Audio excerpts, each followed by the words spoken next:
Hello, welcome to Matters of DeCorum. I'm Scott Corum. This is what matters to me. Missed the past couple of weeks, especially if you're watching this in the future. I might notice that there's a gap there between this and the last one that I did. And I had something I had to do. Thought I'd talk a little bit about what that was I had to do. Some background. 33 years ago, I turned 21. Roughly 33 years ago, give it a month. Up until that point in my life, my father and I had not had the greatest of relationships. He was a very busy man and under a lot of stress, and didn't have the kind of time for his son at home as he probably would have liked. Very successful at his business, had good relationships with his business partners, and the people around him just really enjoyed working with him. But not so much time for me, which in retrospect, looking back on things, I get. But then my 21st birthday happened. Now, my dad and I had found some ways to connect over the years. We loved Bruce Lee movies. We discovered Enter the Dragon at the same time, and then just kind of took off. Star Wars was a big, a lot of movies we had in common. Enjoyed that. Science fiction in general. I read his collection. He enjoyed seeing where mine was going. Food was a big connector for us. A lot of my cosmopolitan food tastes I get from my dad and his just unending desire to go out and experiment. So my 21st birthday hit, and as though something had clicked in my dad's head, we were just going someplace. Get in the car. And this was not getting in my mom's car, the I believe it was the Bonneville at the time. No, this is my dad's 86 Berlinetta. Loved that car. Silver to match his hair with a T-top and the sporty. We got in that car and raced down to, living in St. Louis at the time, and we went to Westport Plaza. And Westport Plaza, especially in the 80s in St. Louis, that was one of the upper middle class areas. That was a nice, big, beautiful shopping area. There were some office towers with golden glass in them that reflected the light beautifully and blinded people across the road, no doubt. And big, giant ponds with fountains and movie theaters and shops. It was one of the big outdoor shopping areas, not common in St. Louis at all. And I'd been to Westport Plaza before. We'd gone and eaten at some of our favorite places at Westport Plaza. But he didn't take me any of those. Nah. He didn't take me where he took family. He took me where he took his business associates. He took me to that place where, we've been working hard, been working late. Let's go blow off a little steam. He took me to a hole in the wall shadow of a sushi bar, sandwiched between some other shops that I had never known was there. And I'd had some sushi before then. There was a couple of places in St. Louis you could get it. It wasn't, I could count the places that you could get sushi in St. Louis on less than one hand at this time. And I had never had sushi like what we ordered that night.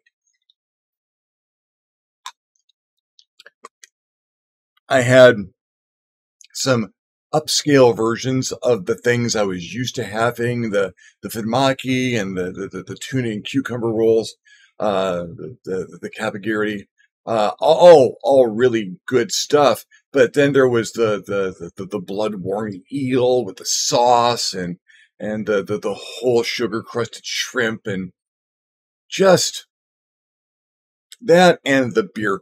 That man, in 1980s money, we went through and destroyed over $200 in sushi and beer right there at that table. And we talked about the sushi. We talked about the beer, the kind of beers he liked.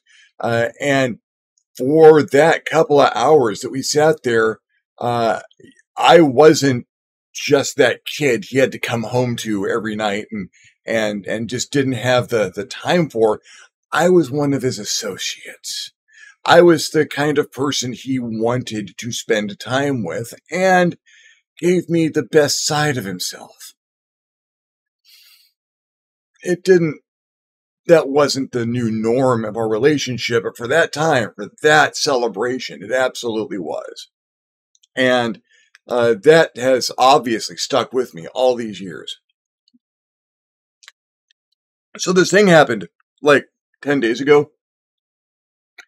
And that is the if if you are a someone who's found me through the documentary The Dungeon Masters, or you're familiar with it, there's a couple of scenes with this adorable little boy with wearing his jacket like a cape and having his toys, and he's just this bright eyed. He turned 21 10 days ago. My son Andrew turned 21. Now, I have what I consider a good relationship with Andrew. I think he'd agree. Um, we have a better relationship than I had with my dad. Um, because of the relationship I had with my dad, I wanted to have something that was a bit closer, something that was where we could freely exchange ideas and be partners in things, as opposed to just having the father-son relationship, which we do. But a little bit more than that. Andrew's already one of my associates. So when Andrew's 21st birthday rolled around, I was not going to let it be just another celebration. We've been in this place for years, a couple of years, easy. COVID restrictions hit, and he went to what college classes he could get to, did some more stuff online. But aside from that, we've been in these four walls for a while, as have a number of my friends. And so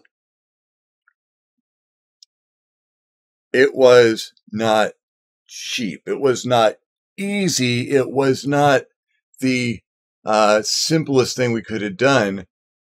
But we got on Airbnb and we rented a house in Vegas for a week. And we drove to Las Vegas. So a group of us, mostly the Warriors of Wednesday, the folks who have been my gaming group for years, and are still the most of our social life online.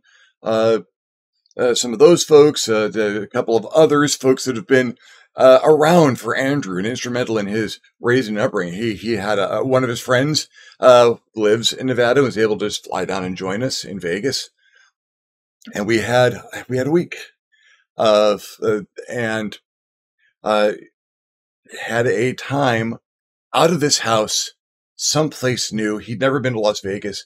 He wanted to have a good first experience when he could properly drink alcohol. And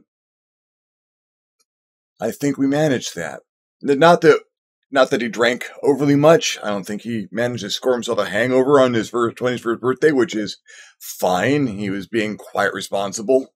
But we drank, we gambled a little bit. I was even able to gamble slightly responsibly. I have an addictive personality. I'm a compulsive gambler. I was able to throw one bet, and it turned up nicely, and I walked away, because you got to know when to hold them, know when to fold them, and know when to walk away, know when to run.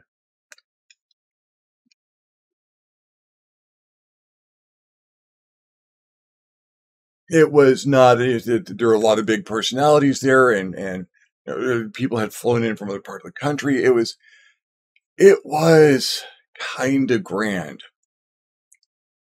Occasionally bumpy, but you put people together who haven't been out of the house for a while and aren't used to spending time together, and you're going to have some bumps and rough bits. But for the most part, it was a great trip. Got out a little bit. My wife got to relax some, which is I bought her a massage at the Venetian in the shops, and that helped out a lot. We walked around, we saw what was there. I've talked a little bit in the past about having to put inspiration back into my head after I've been spending it. And that's another thing this trip was about, getting out and putting some travel in my head. I had thought that the town of Baker between Barstow and Las Vegas was just gone, that it was down to one shop and nothing. It was on its way out. Pulled through this time. It was actually kind of nice. The Mad Greek was open again, and they'd opened up some more shops. Alien Jerky's still there. Nice bigger building. Um, it was a nice place to stop. I think they even fixed the tallest thermometer in the world. It was a pleasant place to take a little time on the drive. Get a really wonderful strawberry milkshake at the Mad Greek. Have a bite of my wife's gyro, because you gotta have the gyro at the Mad Greek. And drive on in, see all the sights, show the sights to someone who's never seen them before. That's some of the greatest joy I have in Vegas these days, when I get to go with someone who hasn't been there and point at all the things. Now, I haven't been there since 2015, but I'm going to be going again. I might go again this year. It was relaxing. As stressful and intense as it could be, it was quite relaxing. And at the same time, I was able to get up and move around. I've acquired a powered wheelchair. This was necessary for things like the Vegas trip, because I can't walk very far without getting short of breath and chest pains and dizzy. And I'm talking to doctors about that and tracking it down. But in the meantime, the wheelchair seems like a really good idea. And it did make it possible for me to just do things with the group that otherwise I probably wouldn't have been able to. I was able to go between a couple of casinos and go around a little bit, explore some things with Andrew and his friend. And do some of the big shopping areas without getting tired, without hurting, which is just magnificent for me. But there's a trope in movies. I've seen it happen a couple of times in the Blues Brothers and in the Speed Racer movie, where there's a car, it's a hero vehicle, the Bluesmobile and the Mach 5, respectively, and it goes through so much that would destroy a regular car, but it just handles it every step of the way, gets the hero to where the hero needs to go. And then they get out of the car and close the door, and it falls apart. It's just, boom, done. In the case of Blues Brother, literally just falls to pieces right in front of them, or the Mach 5, where you just see it shudder and collapse when it gets to past the finish line at the end of the movie. And my wheelchair did that. I went around places, did the MGM Grand Casino, and then went and did the walkways across the street and the elevators to get over to the Excalibur, walked the Excalibur, rolled the Excalibur, and other things, the shops in the Venetian and around a couple of tourist spots, looking in shops. It was amazing. And then we finished up with a nice late lunch at the Hofbrauhaus. Got to go to the Hofbrauhaus.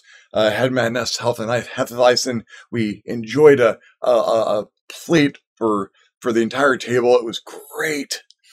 We get out to the car and the wheels fall off my wheelchair. Not the little wheels in the back to support it. No, the one of the big drive wheels in back just falls off. And it felt like that Bluesmobile or that Mach 5 just falling apart at the end, because it was the last thing that was the last meal out that we planned for the group, and then it was going to be a restful evening and leaving the next morning. So it's still in the back of our car. It's got to get taken back to the manufacturer so they can provide us with some fresh nuts and bolts and see if maybe we can prevent the wheels from falling off in the future. But that's a measure of how active I was able to be on this trip, and how much time I was able to spend with my son, going around, showing him new things, having new experiences, buying him the occasional drink because I couldn't do less. there are these milestones in life that, to some degree, they're artificial milestones. They're an arbitrary number, and or at some point, well, at this point, you can drive now, or you can vote, or you can drink. Strange that those are three different dates, but so they are. And when those milestones come along, I measure them a lot by how I passed over those milestones when I was a young man. And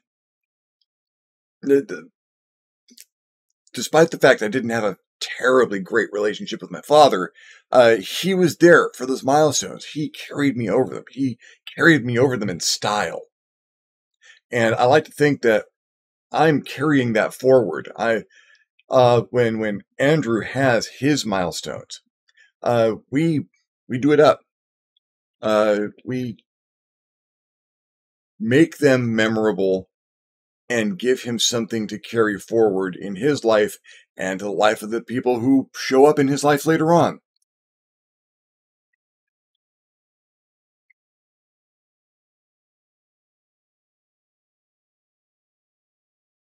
Because now, all I have of my father are the memories and a few mementos. He passed away in 2011. And we had a better relationship before he passed.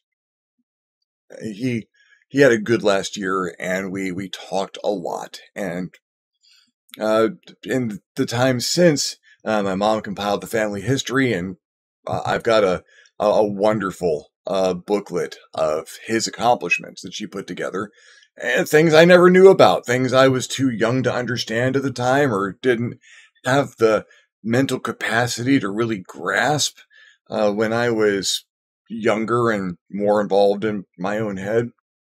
And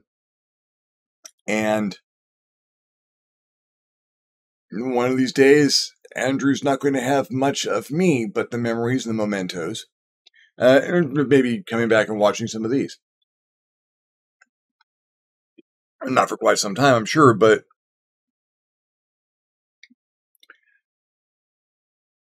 I like to build these things, these memories and these trips and these traditions, and see if I can't up them a little bit, be kind of extra about it. The trip to Vegas was we planned it over a year in advance and started setting things aside for it as soon as we were able to. And the chair was not an inexpensive purchase, but it's helped for a lot of things, and it was absolutely essential for stuff like this. And now I get to move forward with that once it gets fixed and have a more active existence here, and travel some more. Travel puts inspiration back into my head. I've got some writing to do. I've got a lot of writing to do, actually, at this point in time. And that's coming up. That's things I've been kind of working with what resources I had left in my brain and starting to work back up to stuff. And I think I can actually hit it a little bit harder now. I've got a fresh and renewed set of experiences and feelings and thought processes that I can apply to the written page and other things.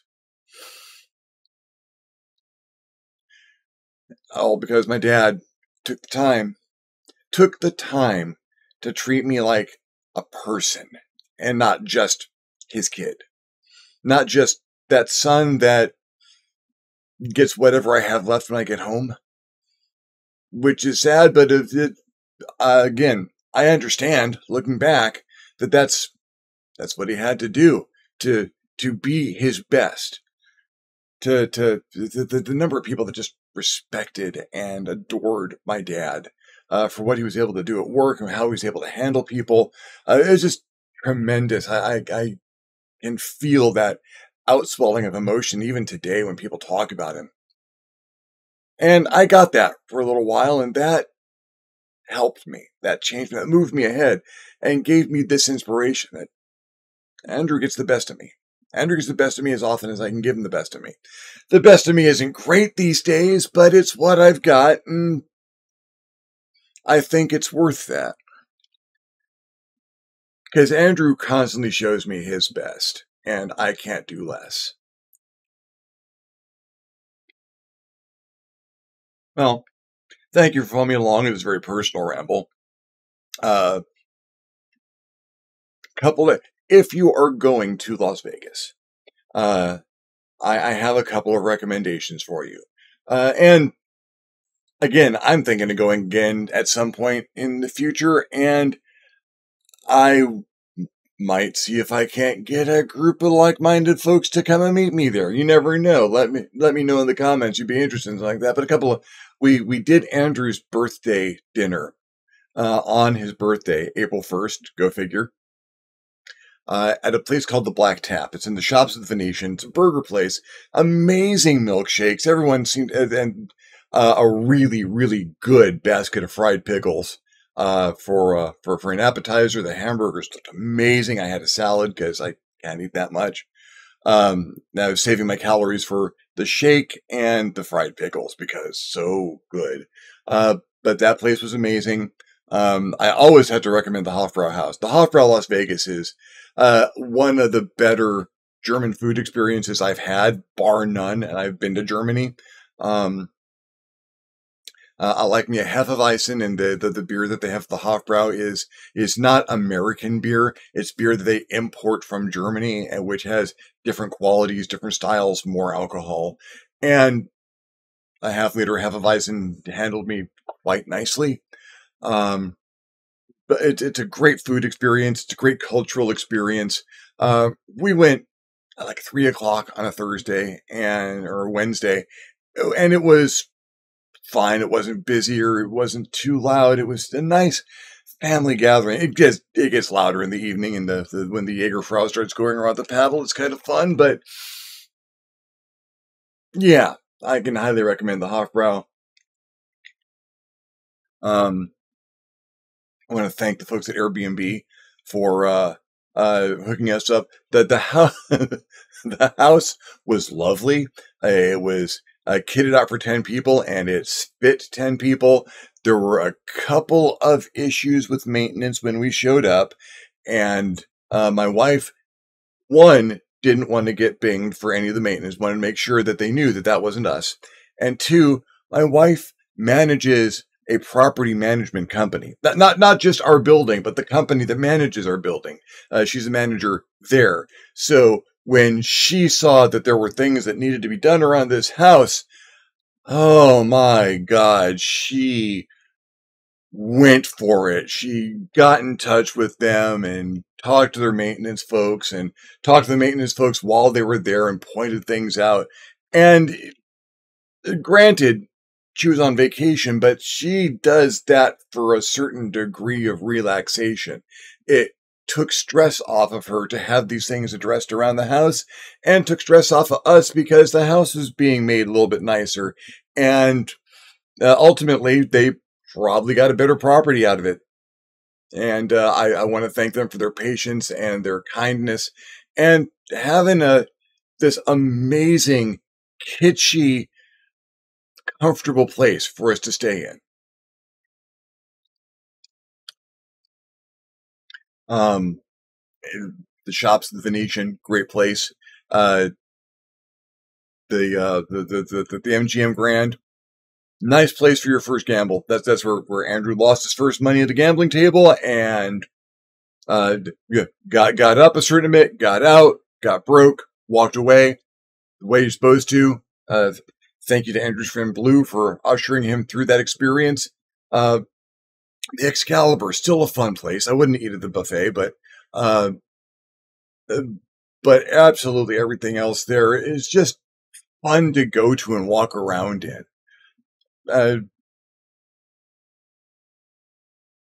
I did not get to eat at a White Castle. There's like 3 or 4 White Castles in Las Vegas, and I almost never missed that. There just wasn't time. There's so much other stuff. And at the Oyo Casino Resort, there's actually a Steak and Shake inside. And, at some point in time, I'm going to Vegas for a Steak and Shake and White Castle run, because I don't have to go any further than that to get the stuff that I would normally have to go to St. Louis for.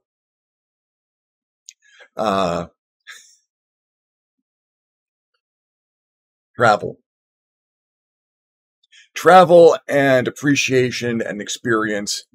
And now there is a 21-year-old man who lives across the hall from me, and I don't have in my mind any more big milestones ahead, which means I need to come up with some milestones. When he graduates from college, when he graduates from college or gets his first certificate from the college or his first degree, something like that, probably be a good point to have another little experience. In the meantime, thank you very much for watching on again, this somewhat personal ramble. If you enjoyed the video, give me a thumbs up. Didn't enjoy the video, give me a thumbs down. Feedback is feedback. If you have your own travel experiences, been to Vegas or some other place that sounds fast, I want to hear about it. Comments that you'd like to make, questions you'd like to ask me, subjects you'd like me to cover, things you'd like to hear me talk about, leave me a comment down below. I will love getting your comments. You'll love leaving me one. If you haven't subscribed to my channel yet, why not? My channel is awesome. Go ahead and hit the subscribe button if you would. If you do, you might also want to hit the notification bell so you're alerted when my videos become available. If you would like to contribute to the channel in a more substantial manner, I invite you to hit me up my Patreon page, www.patreon.com/ScottCorum, and consider donating. Absolutely anything helps, allows me to make better videos more often. In the meantime, thank you very much for watching. I'm Scott Corum. This is what matters to me. And I will see you next time on the next Matters of Decorum.